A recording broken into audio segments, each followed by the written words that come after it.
되면서 편곡하신 건가요? 어떤 새로운 찬양 같아서 참 좋습니다. 반갑습니다. 한 주 쉬고 설교하니까 좀 쑥스럽네요. 성경 얘기를 먼저, 성경은 어떤 얘기들로 가득 차 있냐면 사람하고 하나님이 만나는 얘기죠. 하나님하고 사람이 만나는 이야기. 특별히 구약 성경 안에는 그런 얘기들이 많이 나옵니다. 하나님이 사람을 만나주시고, 그리고 사람은 자신의 삶의 형편에서 하나님을 만나고, 신앙의 이야기도 그런 얘기 같아요. 우리가 우리의 삶의 형편에서 하나님을 만나고, 그리고 하나님이 우리를 만나주는 이야기, 그것이 신앙의 이야기다라고 생각을 합니다. 그래도 오늘 본문 창세기 18장 1절에서 5절까지만 읽었지만, 사실은 창세기 전반부에 있는 창세기 13장에서 19장 안에 있는 하나님을 만난 사람들에 대한 이야기를 좀 나누면서 함께 은혜를 받으려고 합니다. 아브라함에겐 조카 한 사람이 있습니다. 이게 제가 룻하고 매일 헷갈려서, 제가 룻하더라도 룻으로 알아들으시고 하여튼 그냥 잘 알아들어 주시길 바랍니다. 아브라함에게는 조카 롯이 있었는데, 이 롯이라고 하는 사람은 동쪽으로 가서 소돔 가까이 정착을 했습니다. 그리고 아브라함은 하나님의 인도하심을 따라 헤브론 마므레라고 하는 곳에 정착을 합니다. 헤브론 마므레라고 하는 곳은 상수리 나무가 아주 많은 곳이었다라고 이야기합니다. 이 바로 상수리 나무, 아브라함이 정착한 그 헤브론 마므레 상수리 나무 곁 자기 집 앞에서 아브라함은 3명의 나그네를 대접합니다. 만났다는 얘기죠. 그런데 이 3명의 나그네, 그리고 아브라함이 대접한 이 나그네들은 하나님의 천사, 하나님의 사자 또는 하나님이라고 표현되고 있습니다. 먼저 생각해 볼 것은, 성도들은, 여러분 성도가 어떤 사람들이라고 생각하십니까? 그리스도인이 어떤 사람들입니까? 한마디로 표현하면 그리스도인들에게 한 가지 특징이 있는데, 그것은 나그네 대접하기를 좋아하거나 나그네 대접하는 것을 즐겨하는 사람들이다 라고 이야기할 수 있습니다. 특별히 우리가 이민교회를 섬기는 성도들이기 때문에 우리의 삶의 형편은 늘 이걸 나그네 대접하는 것을 사명으로 받아들여진 사람들이다라고 생각을 합니다. 왜냐하면 우리가 살고 있는 이 삶의 환경 자체가 참 찾아오는 사람들이 많기 때문입니다. 나그네들이 많죠. 손님들이 많아요. 그런데 우리가 이 많이 찾아오는 손님들을, 이 나그네들을 어떻게 할까? 히브리서에 보면 사도 바울이 히브리서 13장 2절에서 이렇게 말합니다. 이 말씀이 손님을 많이 대접하는 여러분에게 축복이 되길 바랍니다. 히브리서 13장 2절에 나그네 대접하기를 소홀히 하지 마십시오. 어떤 이들은 나그네를 대접하다가 자기도 모르는 사이에 천사를 대접했습니다. 아멘. 사실 이 말씀이 우리 이 손님이 많은 우리들에게 참 은혜가 되는 말씀입니다. 어떤 때 보면 연락도 제대로 하지 않고 찾아오는 사람들을 참 극진히 대접하는 여러분을 보게 됩니다. 그래서 그렇게 극진히 대접하고 나면 좋은 소리 들어야 되는데 좋은 소리도 듣지 못하는 경우가 반복되고 있는 걸 봅니다. 그러나 오늘 보면 또 여전히 그럼에도 불구하고 누군가를 대접하고 누군가를 돕고 있는 여러분을 보면 우리는 이것을 사명으로 여기고 있다라고 생각할 수밖에 없습니다. 그런데요, 성경을 읽다 보면 이게 그저 우리의 삶의 환경이 아니다라고 하는 생각을 하게 합니다. 사도 바울은 자신의 서신에서 그리스도인의 성숙한 신앙의 인격이라고 하는 말을 자주 합니다. 그리스도인이 가져야 될 성숙한 인격이 어떤 삶의 모습인지, 그러면서 이 성숙한 인격을 가진 사람이, 신앙적 인격을 가진 사람들이 교회의 지도자가 되어야 된다라고 이야기하면서 이렇게 이야기합니다. 그 그리스도인의 성숙한 신앙 인격, 오직 나그네를 잘 대접하며 선행을 좋아하며 신중하며 의로우며 경건하며 자제력이 있으며 신실한 말씀을 굳게 지키는 사람, 이런 사람들이 그 신앙의 인격으로 교회의 지도자가 되어서 교회를 든든히 세워야 된다라고 이야기합니다. 그런 걸 보면 그리스도인은 나그네를 대접하기를 즐겨하는 사람들입니다. 이유가 있다면 1전에 한번 말씀드린 대로 우리 모두가 나그네이기 때문입니다. 우리의 사명은 나그네를 잘 대접하는 것일 뿐만 아니라 우리가 나그네를 잘 대접하다가 하나님을 만나는 은혜가 되길 주님의 이름으로 간절히 축원을 드립니다. 사명은 부담이 아니라 사명을 감당하면 하나님의 은혜를 덧입습니다. 그래서 여러분은 나그네를 잘 대접한다라고 하는 이 사명을 잘하다가 천사를 대접하게 되는 하나님의 큰 은혜를 입으시길 주님의 이름으로 간절히 부탁을 드립니다.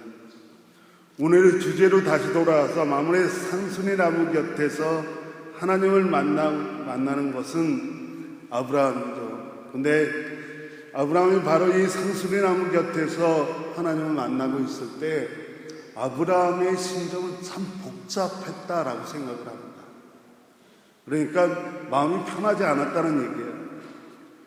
오늘 창세기 18장만 읽었지만 창세기 16장을 보면 그 이유를 알 수 있어요. 여러분 아시는 대로 하나님은 아브라함을 통해서 큰 민족을 이루시겠다고 말씀하셨어요. 근데 형편상으로는 아브라함에게는 자식이 없었어요. 더군다나 아브라함 자신도 늙어가고 있었고 아브라함의 아내였던 사라도 나이가 들어가고 있었습니다. 그런데 창세기 16장을 보면 그 이집트에서 데리고 나왔던 여종 하갈이라고 하는 여인을 아브라함이 취하죠. 그리고 이 여종 하갈이 임신을 합니다. 다시 말해서 아브라함에게는 어떤 의미에서 상자예요. 자신의 유일한 자손, 그 자신의 유일한 자손을 뵌 하갈을, 그리고 나중에 이름이 지어졌지만 이스마엘을, 하갈과 하갈 뱃속에 있는 이스마엘을 쫓아내버리긴 했지만 사실은 자신이 늙어가고 있기 때문에 어쩌면 잘못한 거 아닐까, 그런 생각에 참 복잡한 순간을 지나고 있었을 겁니다. 하갈을 쫓아내고. 지난 한동 예배 때도 잠깐 말씀드렸지만 루터 종교교회 500주년을 맞는 독일교회, 저는 루터 500주년을 맞는 독일교회가 바로 쫓겨난 하갈의 심정이 되고 싶어한다라고 생각을 합니다. 하갈의 심정으로 하나님을 다시 한번 만나길 원합니다. 창세기 16장 13절에 보면 하갈이 광야로 쫓겨난 다음에 거기서 하나님을 만나요. 그리고 이렇게 고백을 합니다. 이것이 그 키르센탁의 주제 성구였는데요. 창세기 16장 13절. 하갈은 내가 여기에서 나를 보시는 하나님을 뵙고도 이렇게 살아서 겪은 일을 말할 수 있다니 하면서 자기에게 말씀하신 주님을 보시는 하나님이라고 이름지어 불렀다.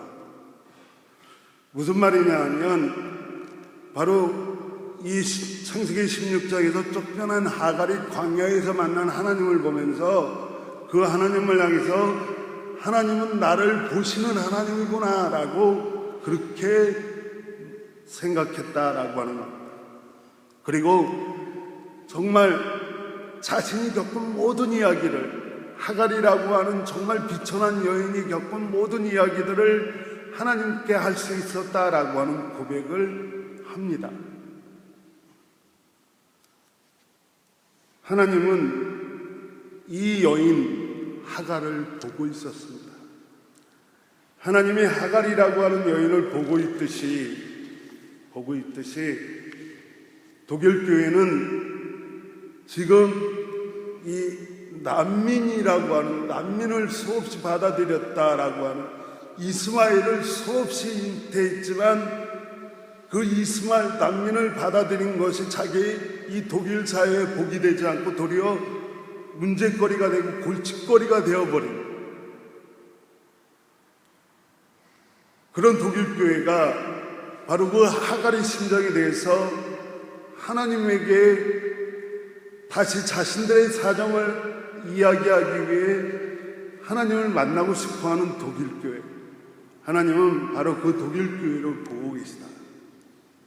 그리고 하갈을 보고 계시듯이, 오늘 독일 교회를 보고 계시듯이 하나님은 오늘 우리도 보고 계십니다. 하갈이 하나님을 만났다면 오늘 우리도 하나님을 만날 수 있습니다. 쫓겨난 이 여인 하갈이 나그네였기 때문에 그렇습니다.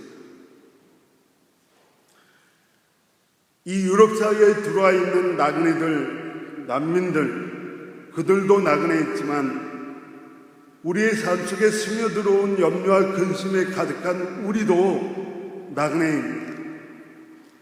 하나님은 나그네인 우리를 보시고 나그네인 우리를 만나주시고 나그네인 우리에게 은혜를 베풀어 주실 줄로 믿습니다.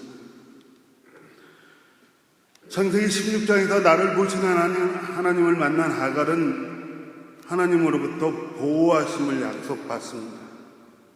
그리고 상수리 나무 곁에서 하나님을 만난 아브라함은 정말 자신의 복잡한 심정을 클라하게, 정말 가지고 있었던 문제를 깨끗하게 해결합니다. 그것은 바로 아들 이삭을 약속받는 거였습니다.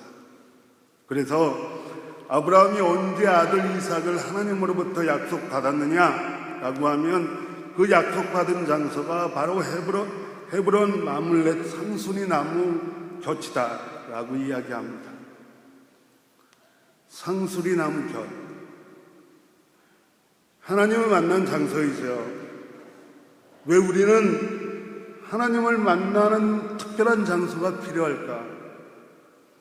저는 아브라함에게 있어서 이 상수리 나무 곁을 표현하려면 지존자의 그늘 아래라고 하는 말로 표현할 수 있습니다. 지존자, 하나님이죠. 아브라함은 이 상수리 나무 곁에서 하나님의 그늘 아래 있는 겁니다. 복잡한 심정을 가지고 있는 이 아브라함이 그 복잡한 심정을 풀어낼 수 있는 유일한 방법은 지존자이신 하나님의 그늘 아래 있는 것입니다. 마음이 복잡해서 한 걸음도 앞으로 나갈 수 없는 그렇게 힘들 때, 또는 우리에게 어느덧 찾아온 인생의 심각한 문제들 때문에 우리의 삶이 참 어려움을 겪고 있을 때 우리는 하나님 안으로, 그리고 지존자의 그늘 아래로, 오늘 아브라함이 있었던 상수리 나무 곁으로 우리는 가셔야 될 줄로 믿습니다. 지존자 하나님의 그늘 아래, 이 말을 어떻게 설명할까? 사실 인간의 말로 설명하면 그건 그렇게 썩 좋은 방법은 아닙니다. 그래서 여러분 성경을 갖고 계시면 시편 91편을 한번 보시길 바랍니다. 지존자의 그늘 아래 머무는 삶이 어떤 삶인지,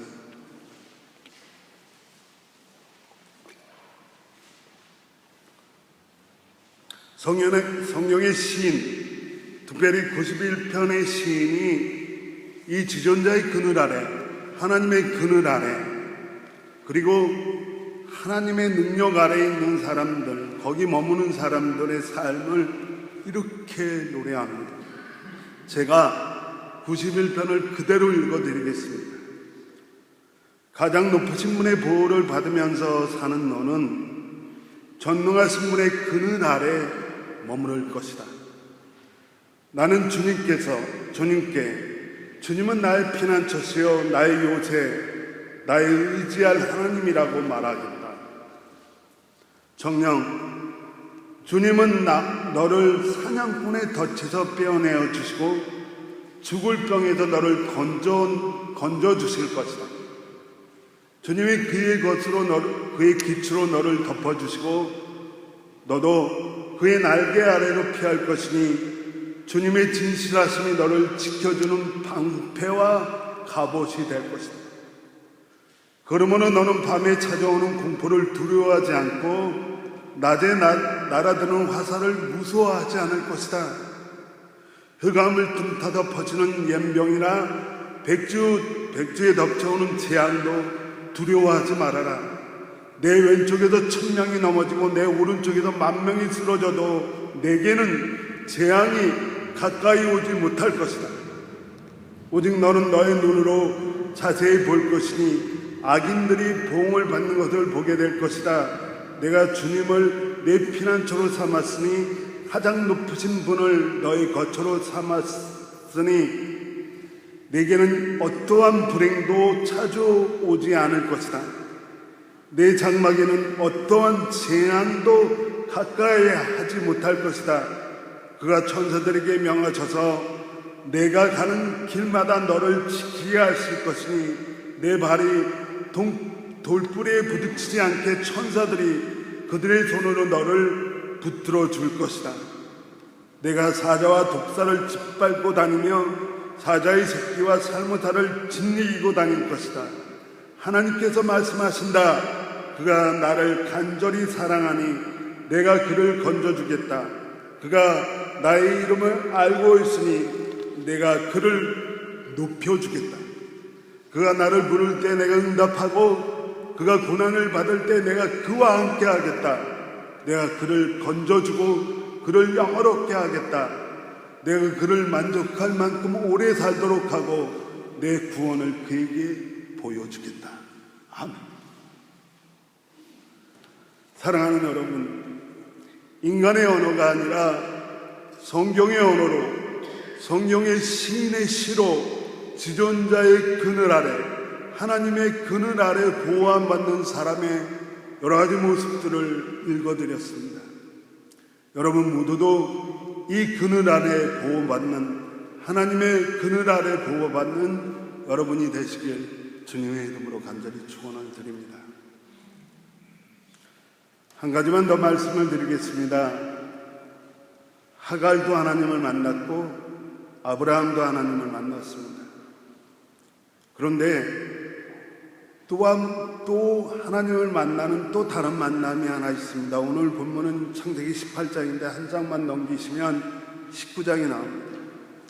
19장에는 아브라함의 조카 롯이 하나님을 만나는 장면이 나옵니다. 근데 좀 다릅니다. 그가 하나님의 천사 2명을 만난 장소는 소돔성 어귀라고 이야기합니다.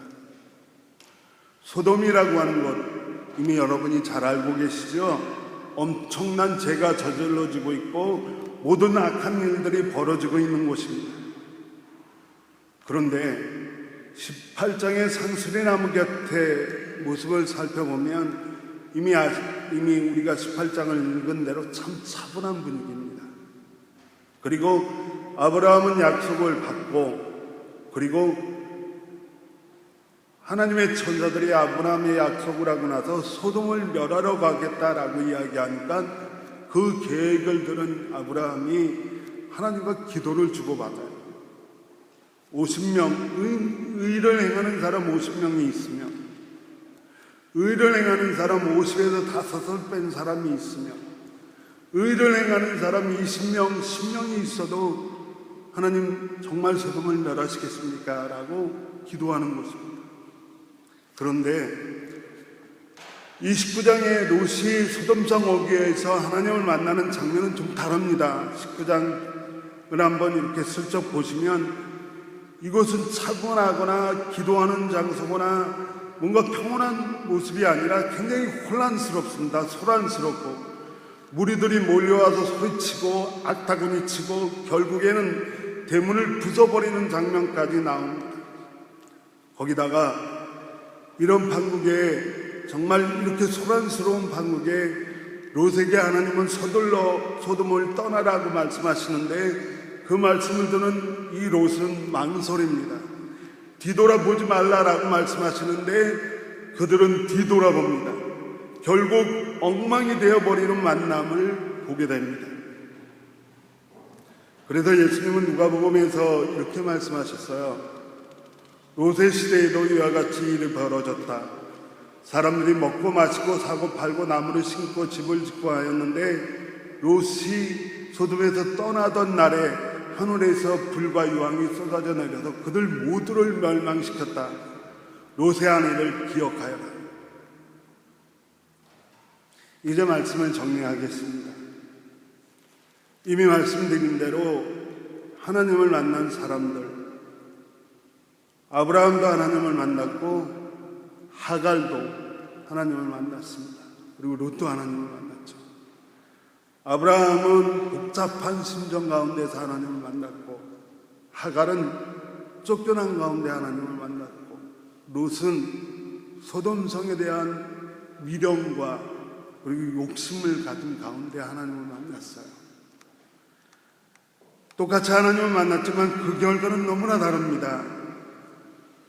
이제 우리는 하나님을 만나야 됩니다. 왜냐하면 우리도 나그네를 대접하다가 하나님의 천사를 대접할 수 있는 은혜를 경험하게 되고 우리도 하나님을 만나게 될 겁니다.